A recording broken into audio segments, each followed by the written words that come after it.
जानकर हैरान रह जाएंगे कि बीजेपी के 3 धुरंधर नेताओं के साथ मंदिर हसौद थाने में डीएसपी कल्पना वर्मा काफी हल्के ढंग से पेश आई थी। उन्होंने इन 3 वरिष्ठ नेताओं को अपमानित करने के लिए उनकी कोई दलीलों को न केवल नजरअंदाज किया, बल्कि उनके समक्ष मोबाइल पर पूरे समय वीडियो गेम खेलने में व्यस्त रही, जिसे लगातार हम आपको टीवी स्क्रीन में दिखा रहे हैं। कहते हैं कि तस्वीरें झूठ नहीं बोलती हैं। डीएसपी कल्पना वर्मा के विवादों में आते ही अब यह नई तस्वीर भी चर्चा में आ गई है। यह घटना उस वक्त की बताई जाती है जब भूपेश राज में गौ सेवकों पर कहर टूटा था। मंदिर हसौद इलाके में गौ सेवकों पर अत्याचार करने वाले पर बीजेपी के 3 वरिष्ठ नेता कार्रवाई की मांग को लेकर मंदिर हसौद थाने पहुंचे थे। विपक्ष के तत्कालीन नेता अब कैबिनेट मंत्री और डिप्टी सीएम की कुर्सी पर काबिज हैं। वक्त का पहिया अपनी रफ्तार पर है, तस्वीरों में नजर आ रहे ओपी चौधरी वित्त मंत्री, विजय शर्मा, अरुण साव डिप्टी सीएम के पद पर विराजमान है। रायपुर छत्तीसगढ़ पुलिस की डीएसपी कल्पना वर्मा इसी सबको लेकर सुर्खियों में है। दरअसल ब्लैकमेलिंग, धोखाधड़ी समेत कई गंभीर आरोप उन पर लगे हैं।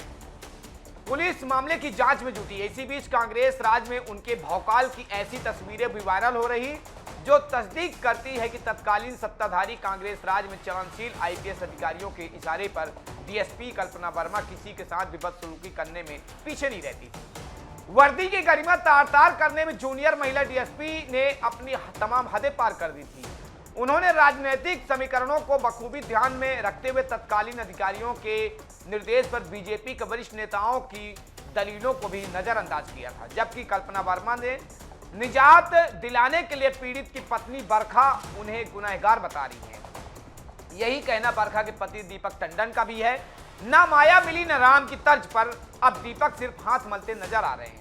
उधर कुछ बेलगाम पुलिस अधिकारियों पर वैधानिक कार्रवाई किए जाने का भार इन्हीं मंत्रियों के कंधे पर आ चुका है। दोनों ही पक्षों की ओर से आरोप प्रत्यारोप का दौर जारी है। दीपक ने जहां कल्पना पर प्यार का झांसा देकर कंगाल बना देने का आरोप लगाया है, तो वहीं कल्पना भी दीपक के आरोपों को बेबुनियाद बता रही है।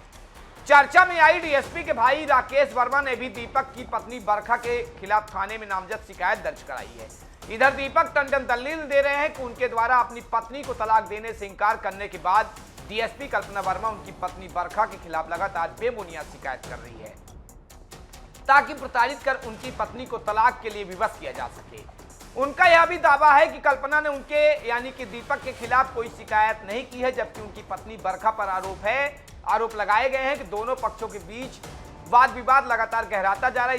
इसी बीच कई रोचक दास्तान तस्वीरें और वीडियो भी सामने आ रहे हैं जो तस्दीक करते हैं कि डीएसपी कल्पना वर्मा बनाम दीपक टंडन मामले में दाल में कुछ तो काला है, बल्कि दाल ही बस काली नहीं है, बल्कि दाल ही पूरी काली है। यह मामला अब मनी लॉन्ड्रिंग और आय से अधिक संपत्ति अर्जित करने के प्रकरण से भी जोड़कर देखा जाने लगा है। जानकारी के मुताबिक डीएसपी कल्पना वर्मा ने भूपेश राज में मात्र 5 वर्षों में करोड़ों का वारा न्यारा भी कर लिया है। सूत्रों के मुताबिक इस दौर में डीएसपी कल्पना वर्मा अपने पिता हेमंत वर्मा के नाम पर प्रदेश के कई जिलों में जमीनें, फार्म हाउस और खेत खलिहान और अन्य अचल संपत्ति भी खरीदी है। प्रदेश के कई जिलों में उनके परिजनों के नाम करोड़ों की संपत्ति की खरीद फरोख्त की भी सामने आई है। महिला डीएसपी के पिता एनटीपीसी से रिटायर्ड कर्मी हैं। वर्ष 2021-22 में वे सेवानिवृत्त हुए थे, लेकिन डीएसपी कल्पना वर्मा ने अपने पिता के रिटायर्ड होने से पूर्व ही वर्ष 2019 से 2023 के बीच दर्जनों जिलों में बेशकीमती जमीनों की खरीद फरोख्त को अंजाम दिया था। उनके द्वारा यह जमीनें किनके लिए खरीदी गई, यह जांच का विषय है। एक जानकारी के मुताबिक इसमें रायपुर के ओल्ड विधानसभा मार्ग स्थित टिकारी ग्राम के निकट बिलासपुर, मस्तूरी, राजनांदगांव, धमतरी के अलावा अन्य इलाकों में भी जमीन पर बड़ा निवेश डीएसपी के परिजनों के द्वारा किया गया था। एक जानकारी के मुताबिक कल्पना के भाई राकेश वर्मा के नाम पर भी इन वर्षों में अचल संपत्ति का पहाड़ कई इलाकों में रजिस्टर किया गया था। पीड़ित दीपक टंडन ने भी आरोप लगाया कि रायपुर के वीआईपी रोड स्थित होटल उसके द्वारा किए गए भुगतान के बाद राकेश वर्मा के नाम पर रजिस्टर की गई थी। इस संबंध में दीपक ने लेन देन का ब्यौरा भी पेश किया है। डीएसपी कल्पना वर्मा द्वारा समस्त स्रोतों से अर्जित चल रही अचल संपत्ति जांच के दायरे में बताई जा रही है।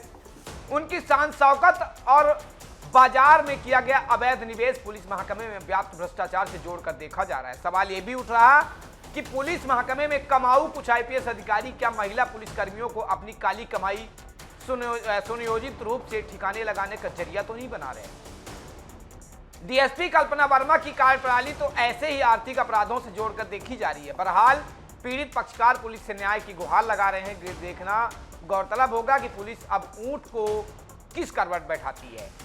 सूत्र बताते हैं कि डीएसपी कल्पना वर्मा पिछले कुछ दिनों से राज्य से बाहर भी है, जबकि उनके कर्तव्य स्थल को लेकर पुलिस महकमे में पसोपेश की स्थिति भी देखी जा रही है।